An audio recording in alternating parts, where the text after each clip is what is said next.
नमस्कार। कक्षा 11वीं वाले छात्र अपना केमिस्ट्री का त्रैमासिक परीक्षा का पेपर देख लीजिएगा। इस पेपर का समय 3 घंटे होने वाला है। पूर्णांक 70 अंक और आपको इस पेपर का संपूर्ण उत्तर इसी वीडियो में मिलने वाला है। तो सबसे पहले आप सभी को यहाँ पर कुछ निर्देश दिए गए हैं, इनको पढ़ लीजिएगा।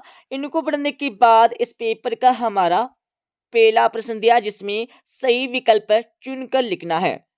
जिसमें हमारा पहला क्वेश्चन दिया जिसमें सार्थक अंकों की संख्या आपको ज्ञात करना होगा। तो पहले में करेक्ट आंसर आपको लिखना होगा द 3।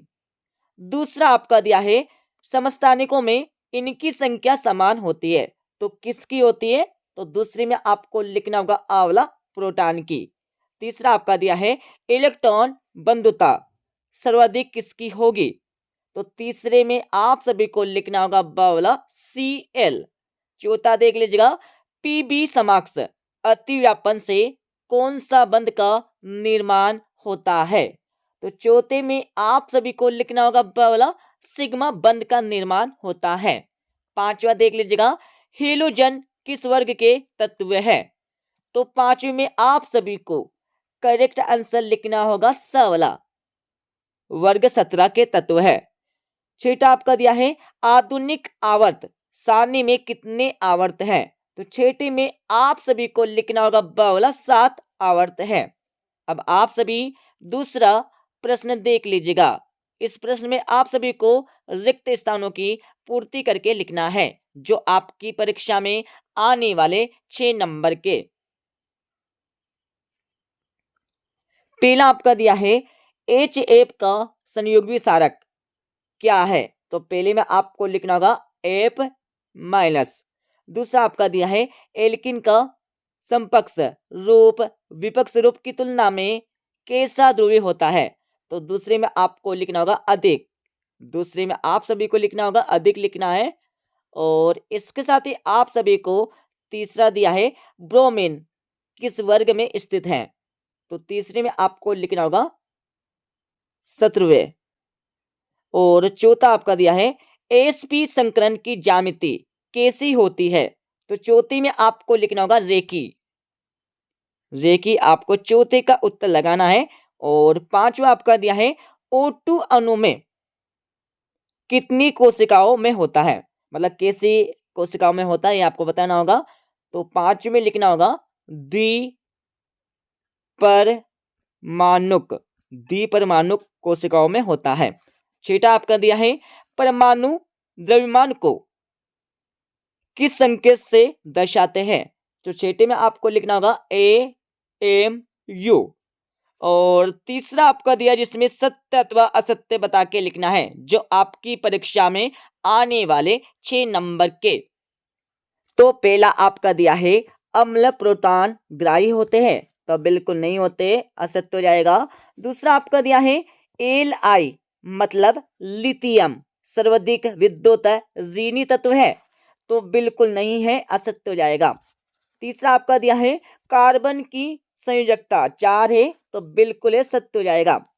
चौथा आपका दिया है चक्रण क्वांटम संख्या का मान ±1/2 होता है? तो बिल्कुल यहाँ पर होता है, सत्य हो जाएगा। और पांचवा आपका दिया है द्रव्यमान संरक्षण का नियम लेवोजियन ने प्रतिपादित किया? तो लगा लीजिएगा, बिल्कुल सत्य, बिल्कुल यहाँ पर किया था। और छठा आपका दिया है CH4 अणु की ज्यामिति रेखी है? तो बिल्कुल नहीं है, असत्य हो जाएगा। अब आप सभी चौथा प्रश्न देख लीजिएगा जिसमें सही जोड़ी का मिलान करके लिखना है। तो सही जोड़ी का मिलान कर लीजिएगा। प्रोटॉन की खोज, तो इसमें आपको लिखना होगा गोल्डस्टीन। न्यूटन की खोज, तो इसमें आपको लिखना होगा चेडविक। E प्रति M का निर्धारण, तो इसमें आपको लिखना होगा मोलिकेन। क्वांटम सिद्धांत, तो इसमें आपको लिखना होगा मैक्स प्लॉन्क। अनिश्चितता का सिद्धांत, तो इसमें आपको लिखना होगा हाइजेनबर्ग। अब आप सभी पांचवा प्रश्न देख लीजिएगा जिसमें एक शब्द में इन प्रश्नों के उत्तर देना होगा। तो आपका पहला दिया है मोल संकल्पना की परिभाषा आपको लिखना होगा। तो लिख लीजिएगा मोल एक संख्या है जिसका मान 6.022 इंटू 10 की पावर 23 होता है। तो लिखना होगा आपको, मोल एक संख्या है, मोल एक संख्या है जिसका मान 6.022 इंटू 10 की पावर 23 होता है। ये आपको लिख देना है पहले का उत्तर। और आपका दूसरा दिया है उच्चतम तरंग दैर्ध्य वाले विकिरण का नाम आपको लिखना होगा। तो लिख लीजिएगा, दूसरे में लिखना होगा रेडियो तरंग। और तीसरा आपका दिया जिसमें विस्पर सिद्धांत का पूरा नाम आपको लिखना होगा। तो लिख लीजिएगा संयोजकता।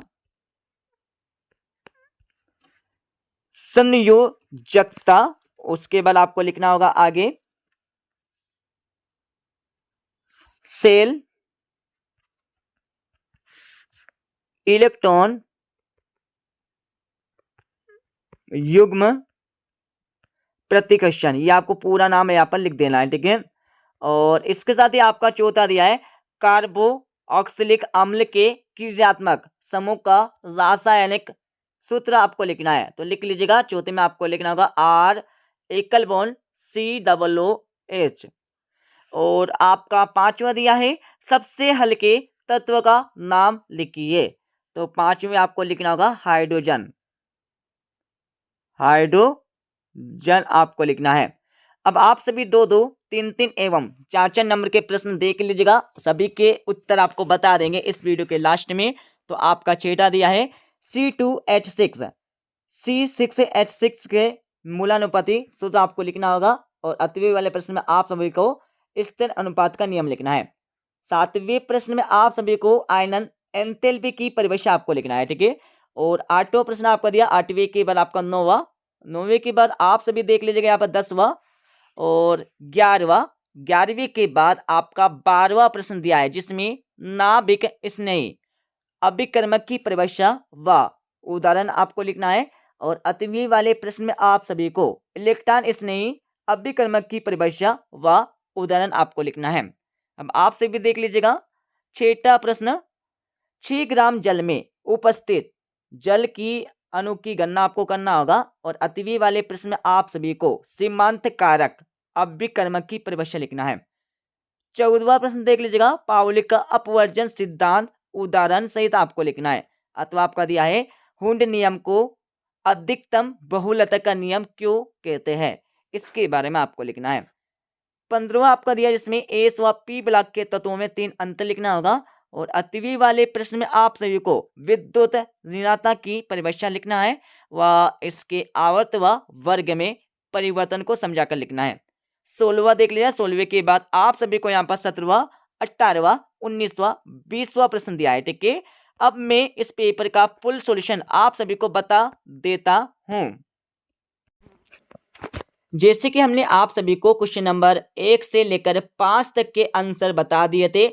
अब आप सभी 6 से लेकर 20 तक के आंसर देख लीजिएगा। तो ये हमारे 6ठे प्रश्न का 8वें का आंसर हो जाएगा। और आप सभी देख लीजिएगा 7वें प्रश्न का उत्तर। 7वें के बाद आप सभी को मिल जाएगा 8वें प्रश्न का उत्तर। 8वें के बाद आप सभी को मिल जाएगा 9वें प्रश्न का उत्तर। 9वें के बाद आप सभी देख लीजिएगा 10वें प्रश्न का 8वें का उत्तर। और इसके साथ ही आप सभी को मिल जाएगा 11वें प्रश्न का उत्तर। 11वें के बाद आगे हम चलेंगे तो आप सभी को मिल जाएगा यहाँ पर 13वें प्रश्न का 8वें का उत्तर। और इसके साथ ही आप सभी को मिल जाएगा 14वें प्रश्न का उत्तर। 14वें के बाद आगे हम चलने वाले हैं तो आप सभी को मिल जाएगा 14वें प्रश्न का 8वें का आंसर। और आप सभी देख लीजिएगा 15वें प्रश्न का आंसर जिसमें एस तथा पी ब्लॉक में अंतर आपको बताना है। और आप सभी देख लीजिएगा 16वें प्रश्न का उत्तर। 16वें के बाद आगे हम चलेंगे तो आप सभी को मिल जाएगा 16वें प्रश्न का 8वें का उत्तर। और 17वें का आंसर आपको यहाँ से मिल जाएगा। 17वें के बाद आप सभी को 18वें प्रश्न का आंसर यहाँ से मिल जाएगा। 18वें के बाद आप सभी देख लीजिएगा 19वें प्रश्न का 8वें का उत्तर। और आप सभी को मिल जाएगा यहाँ पर 20वें प्रश्न का उत्तर 8वें का। तो इस प्रकार से हमने इस पेपर का फुल सॉल्यूशन बता दिया है। ठीक है, मिलते अगले वीडियो में।